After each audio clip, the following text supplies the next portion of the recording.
নিখোঁজ ৫৫ গ্রামের তরুণী। আনন্দপুরের খালে তল্লাশি। স্কুটার চালানো শিখতে গিয়ে নিখোঁজ ৫৫ গ্রামের তরুণী। মারধর করে খালে ফেলে দেওয়ার অভিযোগ সঙ্গী যুবকের বিরুদ্ধে। তল্লাশি এখন কোন পর্যায়ে রয়েছে জানবো।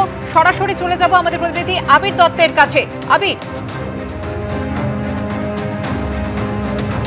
দেখো সরাসরি আমরা দেখছি ইতিমধ্যে কলকাতা পুলিশের ডিএমজির তরফ থেকে ইতিমধ্যে ডুবুরি নামানো হচ্ছে গতকাল রাতের পরে আজকে ফের, এবং অক্সিজেন সাপোর্ট নিয়ে ডুবুরি তিনি এই যে চীনা মন্দির অঞ্চল, এই অঞ্চল হচ্ছে আনন্দপুরের পাশে অনেকগুলো কারখানা, এখান থেকেই ওই তরুণীর নিখোঁজ হয়ে যায় এমনটাই খবর পায় পুলিশ।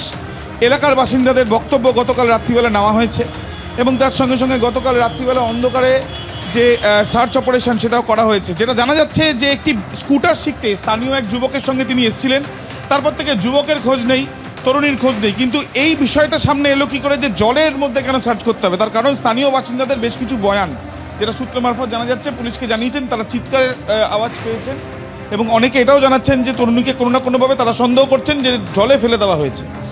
সেই সন্দেহ কথা শোনার পরেই কিন্তু পুলিশের তরফ থেকে এই খালের মধ্যে সার্চ অপারেশন চালানোর বিষয়টি গতকাল রাত্রিবেলা থেকে তারা নিশ্চিত করেন বা নির্দিষ্টভাবে তারা ঠিক করেন যে জলের মধ্যে তারা সার্চ করবেন।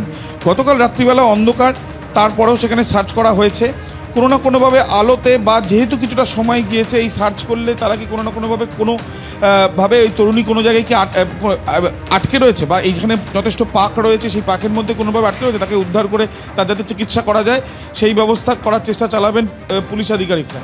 এবং তার সঙ্গে সঙ্গে দেখা যাচ্ছে এই যে খাল, তার স্রোত খুব একটা বেশি নয় এবং তার স্রোত খুব একটা বেশি নয়। তুমি দেখতে পাচ্ছ যে পুলিশের যারা এখানে ডিএমজির টিম, যিনি ডুবুরি, তার সঙ্গে আরেকজন ডুবুরি বা তাদের যারা সহকারী, তাদের সঙ্গে কথা হচ্ছে এবং তারা নিজেরা একটা ম্যাপ তারা দেখে নিচ্ছেন তাদের যেমন কর্মক্ষেত্রে তাদের যেভাবে কাজটা তারা করে থাকেন ডুবুরিরা, যে ঠিক কোন জায়গা থেকে কোন জায়গায় আপাতত প্রথম ল্যাপে তারা সার্চটা করবেন। অক্সিজেন সাপোর্ট এখানে রয়েছে, ডিএমজির গাড়ি এখানে দাঁড়িয়ে রয়েছে, আনন্দপুর থানার পুলিশ, আমরা সরাসরি সেই ছবি দেখছি। ধন্যবাদ আবির। আনন্দপুর এলাকার চীনা মন্দিরের খালপাড়ে এক দেহ নিখোঁজ, সেই দেহর তল্লাশিতে এই মুহূর্তে ডিএমজির আধিকারিকরা যেমন রয়েছেন, পাশাপাশি রয়েছেন আনন্দপুর থানার পুলিশ আধিকারিকরা। স্থানীয় সূত্র মারফত যেটা জানা যাচ্ছে যে সোমবার রাত 9টা নাগাদ এক যুবক এবং যুবতীর মধ্যে এই খালপাড়ের সামনে তারা দাঁড়িয়েছিলেন এবং যুবক সেই যুবতীকে স্কুটি চালানো শেখাচ্ছিলেন। শেষ কয়েকদিন ধরেই এই ছবি দেখতে পান স্থানীয় বাসিন্দারা, যে যুবতীকে স্কুটি চালানো শেখাতেন যুবক। সোমবার রাতেও সেই ছবি দেখা যায়, কিন্তু তারপরেই যেটা স্থানীয় বাসিন্দারা জানাচ্ছে যে সোমবার রাতে দুজনের মধ্যে তুমুল বাকবিতণ্ডা হয়, বচসা হয়।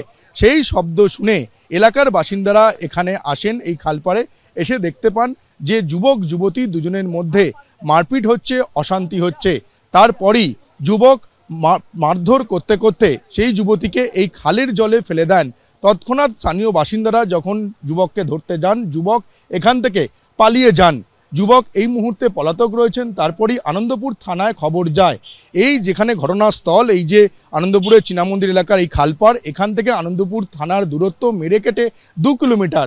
পুলিশ তৎক্ষণাৎ এই ঘটনাস্থলে আসে এবং পুলিশের সঙ্গে আসে ডিএমজির আধিকারিকরাও এখানে আসেন। এই মুহূর্তে এই খালের জলে ডুবুরি নামানো হয়েছে। রাত 9টার ঘটনা, এই মুহূর্তে ঘড়িতে বাজে রাত 1টা। এতক্ষণ হয়ে গেলেও এখনো পর্যন্ত দেহর কোনো রকম হদিশ পাওয়া যায়নি। 3 ঘন্টারও ওপরে বেশি সময় ধরে এই তল্লাশির কাজ চলছে। তো এই মুহূর্তে দেখতে পাওয়া যাচ্ছে যে এই এলাকায় এই ঘটনাকে কেন্দ্র করে যথেষ্ট চাঞ্চল্য রয়েছে। 1টা বেজে গেল, এখনো পর্যন্ত দেহ এখান থেকে পাওয়া যায়নি।